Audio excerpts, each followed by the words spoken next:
La Grosse-Île a été l'île de la quarantaine pendant quoi, un siècle peut-être au Canada.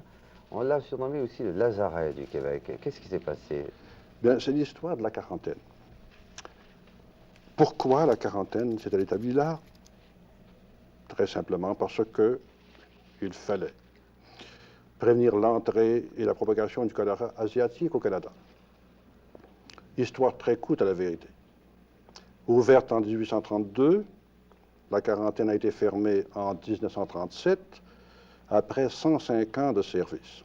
Très courte, mais tragique, n'est-ce pas, monseigneur? Très tragique, en raison de trois invasions du typhus ou encore du choléra asiatique. Cette première évasion a eu lieu en 1832. Les registres de l'année signalent la venue d'Angleterre et d'Irlande 61 800 immigrants. La maladie se déclara sur les vaisseaux de transport. Il a fallu jeter en mer des centaines de cadavres. Le même fléau s'est produit en 1834. Mais c'est surtout 1847 qui a été particulièrement tragique. Et malheureusement, ça a été l'année la plus tragique, et ça a été justement l'année qu'on pourrait appeler l'année des Irlandais, n'est-ce pas? Puisque, au point de vue immigration, surtout des Irlandais sont venus au pays cette année-là. Effectivement, beaucoup d'Irlandais étaient venus avec l'immigration de 1832. Mais cette année 1847, eh bien, a vu venir au pays, ben, sur les 30 vaisseaux qui ont accosté à la Grosse-Île, 12 519 passagers irlandais. On pourrait peut-être rappeler pourquoi il y avait tant d'Irlandais qui venaient au pays en 1847. Eh bien, je crois qu'en 1947, il y a eu cette fameuse disette des pommes de terre en Irlande, et l'histoire en fait comme le point de départ d'une très vaste immigration. Vous nous dites, monseigneur, que c'était la pire année au point de vue typhus, au point de vue maladie, en 1847. C'était l'année de la famine là-bas. Vous pourriez peut-être nous donner un exemple, préciser un peu votre pensée et d'essayer de nous faire comprendre jusqu'à quel point les choses ont été terribles. Ici, je cite un passage remarquable de l'ouvrage de M. Damas Potvin, Saint-Laurent et ses îles. J'ouvre les guillemets. Outre les mortalités officiellement constatées dans l'île, on estime que des milliers d'immigrés de 1847 moururent en mer. La traversée des Océaniques alors durait une moyenne de 3 mois, et d'après le docteur Douglas, le nombre des malheureux qui furent ensevelis sous les vagues de l'océan n'est pas moins de 8000. Mais pour une raison ou pour une autre, on ne jetait pas toujours à la mer les cadavres qui restaient à bord.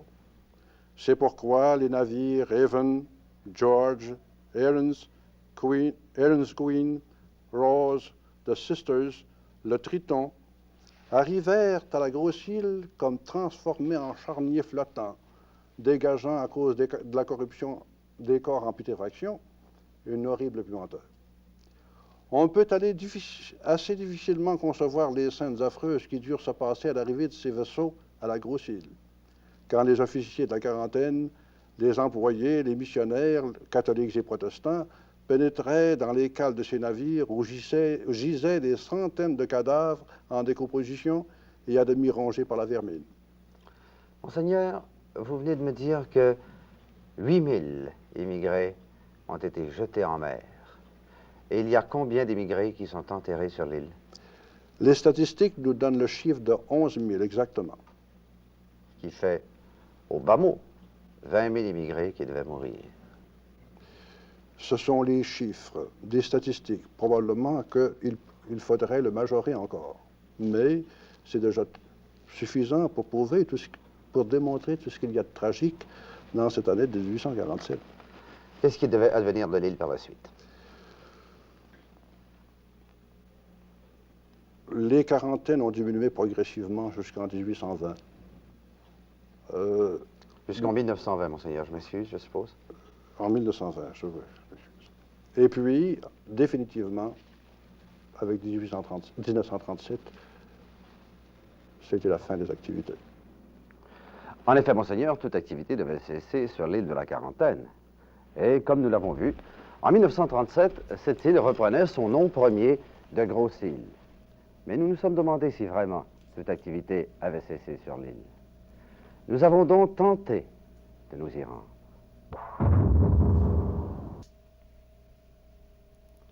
Avec nos caméras, nous sommes sur la rive à quelques 5000 de l'île.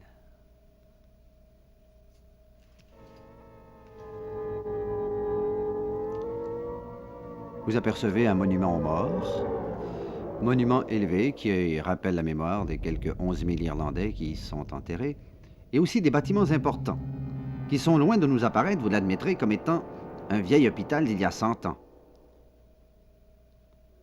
Cette île, si près des côtes, est pourtant inaccessible, où l'on fait, dit-on, des recherches en pathologie animale.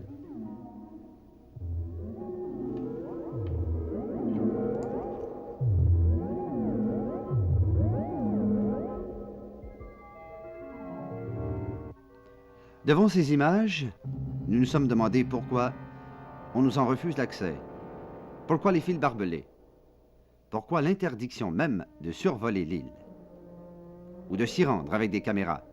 Je vous rappelle, actuellement, nous sommes à 5000 de l'île. Une île qui relève du ministère de l'Agriculture.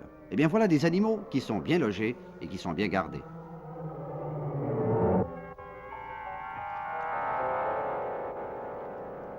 Toute l'activité qui règne sur cette île est insoupçonnée des riverains, des résidents de Montmagny, et même, semble-t-il, du député fédéral de la région.